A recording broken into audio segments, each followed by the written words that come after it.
Telugu Desam party మాజీ MLC ప్రజాసేవకుడు Tondapu Dasarathi Janardhan వారసత్వాన్ని కొనసాగిస్తూ ఆయన మనవడు జయప్రద ఫౌండేషన్ వ్యవస్థాపకుడు తొండపు రాజవర్ధన్ ప్రజాసేవలో స్ఫూర్తిదాయకంగా నిలుస్తున్నారు.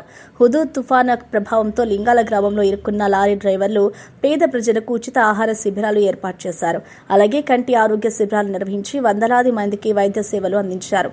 మానవ సేవే మాధవ సేవ అనే సత్యాన్ని జీవన మార్గంగా తీసుకుని ఆయన నిరంతరం ప్రజల మధ్యలో తిరుగుతూ సహాయం అందిస్తున్నారు. కంటి పరీక్షలు నిర్వహించారు.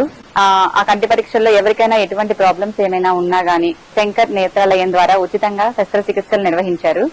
అదేవిధంగా ఎవరికైనా కళ్లజోళ్లు అవసరం ఉన్నా వారికి ఉచితంగానే కళ్లజోళ్లు పంపిణీ చేశారు. అంతేకాకుండా జనరల్ విభాగంలో జనరల్ ఫిజిషియన్స్ ద్వారా కానీ ఆర్థోపెడిక్ విభాగంలో గానీ మోకాళ్లు కీళ్ల నొప్పులు ఉన్న వాళ్ళకి కూడా ఉచితంగా మందులు సరఫరా చేశారు. ఈ అవకాశాన్ని మేమందరం కూడా చాలా బాగా సద్వినియోగం చేసుకున్నాము. ఈ జయప్రద ఫౌండేషన్ వాళ్ళు మా గ్రామమే కాకుండా పక్క గ్రామాల ప్రజలందరికీ కూడా ఇటువంటి సహాయ సహకారాలు అందించాలని మనస్ఫూర్తిగా కోరుకుంటున్నాను. ఇటువంటి మంచి మంచి కార్యకలాపాలు చేస్తున్నందుకు జయప్రద ఫౌండేషన్ వారికి టీడీ జనార్దన్ గారికి కూడా మా గ్రామ తరపున కూడా హృదయపూర్వక అభినందనలు తెలియజేస్తున్నాం. Thank you so much.